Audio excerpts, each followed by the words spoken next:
y señores, bienvenidos a Tiempos Modernos. El Camino de Santiago fue durante muchos siglos el cordón umbilical que unió la España de la Reconquista con Europa. Una ruta plena de arte y de fe y también de relatos y leyendas construida sobre la veneración de los restos del apóstol. Aunque existen varias rutas, el Camino de Santiago por excelencia es el que recorre desde el Pirineo hasta Finisterre. De hecho, los demás caminos confluyen en algún lugar. El camino es un lugar de fe, de penitencia y de arte y hospitalidad. Su razón de ser es la de alcanzar la sepultura del apóstol Santiago, el hermano del evangelista Juan, tempranamente martirizado en Jerusalén y cuyo cadáver habría sido trasladado a Hispania, donde estuviera evangelizando en vida. La realidad es que, según la tradición, su tumba fue descubierta en el año 820, entre los restos de un campamento romano. Los restos que se veneran en la Catedral de Santiago, en una urna de plata depositada en una cripta bajo el altar mayor, constan de 85 huesos que han sido trasladados de ubicación en numerosas ocasiones a lo largo de los siglos. Según la costumbre de la época, los restos de los mártires, las reliquias, servían para fundar los templos cristianos. En este caso así se hizo, y el templo se convirtió en catedral con el tiempo. Y a comienzos del siglo IX, Santiago fue declarado patrón del reino asturiano por Alfonso II. Desde entonces, la invocación a Santiago antes de la batalla se convertiría en proverbial entre los cristianos. El peregrino emprendía el camino henchido de fe. Su meta era la de comulgar a la llegada a destino, que era la veneración de las reliquias de un santo y mártir, a quien se le atribuye la capacidad de interceder ante Dios. El camino hacia el emplazamiento que recibiría en lo sucesivo el nombre del apóstol fue tempranamente protegido por las autoridades eclesiásticas y seculares y se tejió toda una red de alojamientos en el mismo. Aunque en origen el camino partía de Oviedo, cuando la antigua ruta romana que unía Burdeos con Astorga quedó bajo control cristiano, se conformó como hoy lo conocemos. Pronto en la propia Francia se trazaron 4 sendas que utilizaban los peregrinos de toda Europa para alcanzar los Pirineos. Sobre todo desde el siglo XI comenzaron a proliferar los establecimientos de acogida, promovidos tanto por personas particulares como por los monasterios. Luego aparecieron los hospitales regentados tanto por laicos como por eclesiásticos. Las órdenes militares y la corona también tenían parte en esa función. Cuando los peregrinos llegaban a la catedral pasaban la noche en vela, agrupados según su origen, y al amanecer depositaban las ofrendas al apóstol. Tras comulgar, abrazaban la imagen de Santiago. La experiencia del viaje era tan impactante que al volver a sus países o regiones de origen, los peregrinos creaban o se sumaban a asociaciones de apoyo a la peregrinación jacobea. Sobre todo a partir del siglo XIII, dicha peregrinación se extendió a las capas más altas de la sociedad. Se hizo norma que quienes llegaban a la península para combatir al Islam aprovecharan también para hacer la peregrinación. La tradición asegura que los restos que se veneran son los del apóstol, aunque hay una fuerte polémica al respecto. Durante mucho tiempo se ha visto de modo condescendiente la pretensión de que, en efecto, dichos restos fuesen los del apóstol. No pocas voces, algunas tan autorizadas como la de Claudio Sánchez Albornoz, alimentaron la duda. Sin embargo, las más recientes investigaciones parecen avalar con fuerza la idea de que la tradición está en lo correcto. Tenemos hoy con nosotros a don José María Blanco Corredoira, que estuvo ya con nosotros hace muchas lunas, y que es el autor de este libro que acaba de salir, Los misterios del Camino de Santiago, más o menos dividido en 2 grandes partes, una de relatos efectivamente de misterios y otra parte más puramente histórica, digamos. Las 2 merecen enormemente la pena, pero concretamente les diré que la parte de los misterios, la parte primera de los relatos, además del interés del relato en sí, tiene el interés de la excelencia literaria. También tengo que decirlo, más allá de toda amistad, es la verdad, está muy bien escrito. Bueno, vamos al Camino de Santiago, don José María. Hay varios caminos de Santiago, hay muchos caminos de Santiago en realidad, pero el más clásico y el que nos viene quizás siempre a las mientes es el que arranca de los Pirineos, porque es el camino francés, el camino europeo. Eso es. Es el camino que atraviesa Roncesvalles y el que la tradición carolingia, la leyenda de Carlomagno, atribuye su paso a través de Roncesvalles en aras a proteger el occidente cristiano, el norte peninsular, en lucha contra el invasor musulmán. Entonces, el camino primitivo es verdad, como ha dicho la introducción, que es el que discurre desde Oviedo, pero es el camino francés el que tiene más relevancia y el que explota, por decirlo de alguna manera, Cluny, la orden de Cluny, la iglesia más importante de Occidente después de Roma, la que va sembrando de hospitales y de iglesias todo el camino. Un camino que era por ruta de peregrinaje y en donde los peregrinos estaban bastante inermes ante los asaltos que se producían. Creemos que la inseguridad es algo del mundo contemporáneo y evidentemente ha existido siempre. Hubo que crear todo un dispositivo, digamos, de protección para estos peregrinos e incluso la Iglesia, con la importancia que tiene o tenía, sobre todo en aquella época, amenazaba con la excomunión de aquellos que asaltasen a los peregrinos. Es así, tanto la autoridad eclesiástica como la civil, la corona, tuvo que dictar todo tipo de, por ejemplo, Felipe II, una pragmática en 1590 para prohibir que los peregrinos, que vistieran con los hábitos de peregrino, es decir, con la esclavina y con los atributos de peregrino, aquellos que no disponían de una licencia de su diócesis.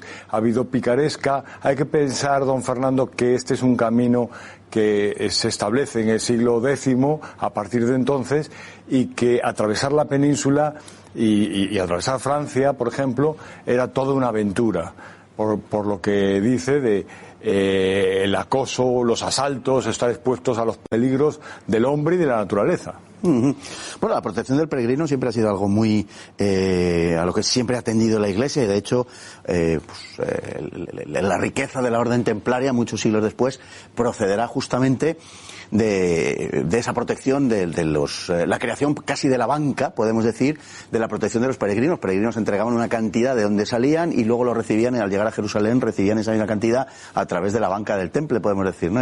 Y es también el origen de la Orden de Caballería de Santiago. Exactamente. Que tiene tantísima importancia en la historia de España. Sí, señor. Y que surge de 12 frates de Cáceres que compran un lugar, un priorato, se hacen con un priorato muy cerca donde hoy está el municipio de Portomarín, más o menos en la provincia de Lugo. Y ese es el origen primero. Luego llegan a tener en la comarca de la Ulloa, en Palas de Rey, Vilar de Donas, como monasterio, donde se enterraban los caballeros de la Orden de Santiago, y todos sabemos que luego su gran capital era Uclés, pero tenían también el Hospital de León, el Hospital de San Marcos, es decir que tanto la Orden de Cluny como la Orden de Caballería, estos monjes soldados que eran los caballeros de Santiago, pues nacieron también para proteger al peregrino, que ya el propio Códice Calistino, que es del siglo XII, en su guía, en el libro V, describe los peligros, yo creo que de forma exagerada, sensacionalista, como cuando dice que las caballerías eran envenenadas cerca de Puente la Reina para quedarse con la carne y bueno, todo tipo de tropelías, ¿no? A comienzos del siglo IX, Alfonso II decreta que Santiago sea el patrón del Reino de Asturias. Bueno, hoy patrón de España es Santiago. Por lo tanto, ha pasado, hay un cordón umbilical, digamos, también entre Asturias y España, y se corroboraría aquello de que España es Asturias y el resto es terreno conquistado, ¿no? Pero es más curioso todavía porque, efectivamente, el rey establece esa categoría del santo apóstol, del bienaventurado señor Santiago, como se decía, pero leyendo a Claudio Sánchez Albornoz en un libro precioso que es Santiago, hechura de España, descubrí una cosa que ofrecemos en el libro, y es que ya el Beato de Liébana, hacia el año 785, finales del siglo VIII, antes aún de que se descubrieran los restos del apóstol, en unos versos, en un himno, en una oda al rey Mauregato, rey de Asturias, establece, dice: oh cabeza refulgente, patrón de España, protector nuestro. Es decir, que me ha sorprendido más que en una época tan temprana se dijera y se expresara en esos términos, que además también debe ser recordado para todos aquellos que piensan que España tiene solamente 500 años. Bueno, hay quien cree que nació con la Constitución del 78, bueno, claro, o sea que no se escandalice usted. Claro. Bien, el momento culminante o el primer momento culminante, el gran momento, son los siglos XIII, comienzo del XIV, hasta la crisis de mediados del siglo. Y no es extraño tampoco, porque son los momentos de enorme crecimiento de Occidente, es el momento de crecimiento de las ciudades, del comercio, el comienzo del gótico. Sí, la primera impronta y la más característica del camino es la del románico, que proviene de Francia y que ha sembrado, por ejemplo, en la comarca de la Ulloa, de la que soy buen conocedor, pues puede haber solamente en estos 3 municipios que conforman en el paso del Camino de Santiago, a través de los municipios de Monterroso y Paral de Rey, antes de llegar a la provincia de La Coruña, puede haber 40 iglesias románicas. Es decir, que la impronta del románico es esencial. Luego, efectivamente, ya en el siglo XIII y XIV es cuando se produce ese fenómeno que se decía en la entradilla de que personajes de mayor importancia, como por ejemplo el que cuenta la tradición, la leyenda, el duque de Aquitania, que muere después de haber comulgado, de haber oído misa y comulgado, pues a los pies del apóstol. Es una ruta, como ha apuntado, rebosante de arte. Y algún del mejor arte de Europa está en esa ruta. Me atrevo a decir que, en fin, no se trata de establecer ningún ranking, pero 2 de entre las 5 seguro mejores catedrales góticas de España, por lo menos, y desde luego me atrevería a decir que entre las mejores de Europa están en esa ruta. Se refiere a Burgos y León. Evidentemente. Y luego yo creo que es el momento ahora adecuado, ya que se ha hecho esa preciosa rehabilitación del Pórtico de la Gloria, de admirar, le dedicamos el último capítulo, Galicia, el milagro de la piedra, de admirar cómo se pudo componer una explicación evangélica tan completa como la que figura, que tuvo distintas policromías, y en el Pórtico de la Gloria, porque la Catedral de Santiago tiene también, como las otras catedrales, pero tiene algo de cofre o de cajas que se van superponiendo y se protegen unas a otras, porque sobre el primer templo de Alfonso II luego se edificó el de Alfonso III, que hizo una donación de una cruz muy importante, parecida a la que sirve de símbolo al Principado de Asturias, que se robó en 1906 y no ha aparecido. Y luego sobre esa primera basílica se hace la catedral hacia el año 1100, catedral románica que se conserva prácticamente, pero encofrada o rodeada, cubierta ya por la obra maravillosa de Casas Novoa del siglo XVIII, de ese barroco gallego, ¿verdad? Me parece una imagen muy sugerente la que ha evocado. Bueno, según el Códice Calistino, el camino tenía 3 grandes problemas, peligros, que eran las pendencias, las peleas, la embriaguez y la lujuria. Así también lo advierte y otros cronistas. Se establecían rivalidades entre distintas nacionalidades. Había también barrios en Pamplona, por ejemplo, francés, o donde paraban más peregrinos de un lugar y de otro, a pesar de que, como comentamos o describimos en un pasaje que es preparar el corazón para el camino, la espiritualidad dominica venía a decir que el peregrino debía marchar en paz habiendo saldado sus cuentas morales, habiendo confesado, habiendo pedido perdón a todos sus enemigos. A pesar de eso, la carne es débil y las pendencias podían surgir.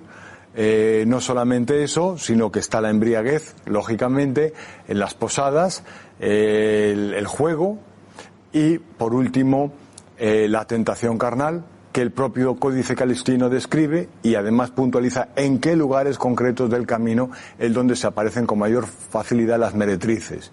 Efectivamente, el peregrino dando ideas, ¿no? Tiene en un viaje de tantas semanas y tan fatigoso, pues podía caer fácilmente en la tentación. Los peregrinos en general iban agrupados por nacionalidades. Y al final, al llegar a la Catedral de Santiago, se volvía a hacer lo mismo, se les llamaba, se reunían por esas nacionalidades, lugares de origen, para no emplear una palabra anacrónica, ¿no? Y en esos peregrinos que acudían en partidas, velaban durante la noche en que llegaban, velaban toda la noche al apóstol, y al día siguiente pues hacían sus ofrendas. Curiosamente, hubo momentos de tal rivalidad que hasta se llegaron a pelear dentro de la catedral. Claro. Esa es la historia humana. Bueno, no solamente era un lugar donde el camino, donde pues, hubiera tentaciones del tipo de la embriaguez o de la lujuria, también es un lugar de milagros. Es un lugar de milagros. La guía o la lista de milagros, que hasta 22 recoge el Códice Calistino, el famoso códice que fue robado por el inefable electricista Castiñeiras hace unos pocos años, y eso también lo contamos en un pasaje que es de Tesoros Perdidos y Reencontrados. Pues el propio Códice Calistino así lo recoge. Es decir, que así era. Bueno, y no me resisto a hacerle la gran pregunta. ¿Está enterrado allí el apóstol? Pues yo reproduzco una frase del gran sabio medievalista don Claudio Sánchez Albornoz, que dice: creyeron los peninsulares y creyó Occidente, y la navecilla de la fe infló las velas y el verdadero milagro se produjo. Lo relevante es el efecto del culto jacobeo, la consecuencia del culto jacobeo, lo que supuso como camino vertebrador de Europa, lo que supuso para la hechura, para la construcción nacional, para nuestra cultura. No es tan relevante, y como diría Gonzalo Torrente Ballester en una obra maravillosa que se llama Compostela y su ángel, conviene que nos quedemos con un cierto dogma de lo sagrado y de lo heroico. Creo que esto puede servir de respuesta. Respuesta gallega, si se quiere. Puede servir como respuesta, eso lo iba a decir yo, porque los telespectadores no saben que usted es gallego. Pero bueno, ahora, y madrileño, las dos cosas. Ahora, ¿verdad? Ya que lo saben, sí, se lo explican mejor. No me ha contestado. ¿Cuál es su...? Sabe que hay una polémica al respecto y que durante mucho tiempo se ha negado, se ha atribuido incluso los restos a Prisciliano. En fin, se han dicho muchas cosas que, en mi opinión, son un tanto disparatadas. Pero las últimas investigaciones sí parecen avalar, o al menos no son incompatibles con la idea de que se dé a Santiago. Exactamente. Yo creo que son los restos del apóstol, y luego también contamos el redescubrimiento de los restos del apóstol, porque cuando Drake asoló las costas gallegas, se escondieron los restos del apóstol también, con la de los 2 discípulos que quisieron estar enterrados con él. Que durante 2 siglos y medio, casi 3 siglos, esos restos estuvieron desaparecidos, hasta que una figura que hay que reivindicar, la del gran sabio de la historia compostelana, el canónigo don Antonio López Ferreiro, a finales del siglo XIX, después de una laboriosa investigación, en una comisión casi secreta, descubre dónde se encontraban esos restos de esos 3 personajes. Ese descubrimiento fue avalado en aquel momento por la Universidad de Compostela, de Santiago, y el hecho del redescubrimiento de los restos supuso un renacer del culto jacobeo y del peregrinaje a Santiago, que luego todavía ha sido, ha vuelto a conocer otro renacer ya a finales del siglo XX. Ve cómo tenía que preguntarle para que nos contara esto, tenía que insistir en ese aspecto. Efectivamente, lo último que le quería preguntar era, ¿ha habido un revivir del Camino de Santiago desde hace 50 años aproximadamente? En los años 60 se empieza a redescubrir esto y en fechas más recientes recibe un impulso particularmente fuerte de la mano del turismo, etcétera. Alguien puede pensar que, en fin, se ha desnaturalizado un poco. En definitiva es un camino de fe, pero es también un camino humano de superación y también un camino de arte, ¿no?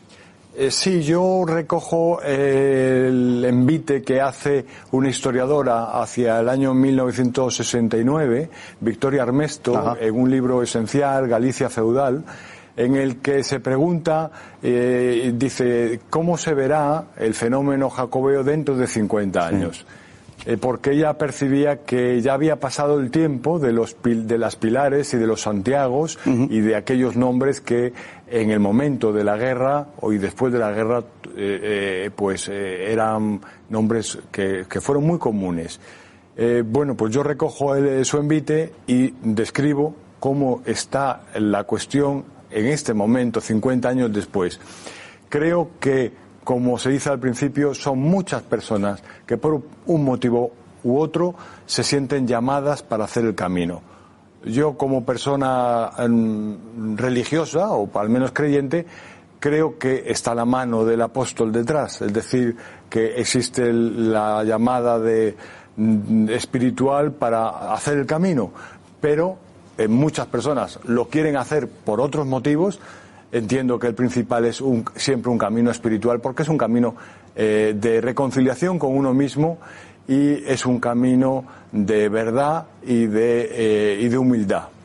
Bueno, yo le digo a usted que en España todavía hoy hay quien bautiza a sus hijos con el nombre de Santiago. Doy fe. Muchísimas gracias, don José María Blanco Corredoira. Un placer. Autor del libro Los misterios del Camino de Santiago. Se lo digo, de verdad, se lo recomiendo. No se lo pierdan. Editado por Almuzara. Muchísimas gracias, lo dicho, don José María, y a todos ustedes igualmente por estar ahí cada día. Y hasta el próximo programa, si Dios y el apóstol quieren.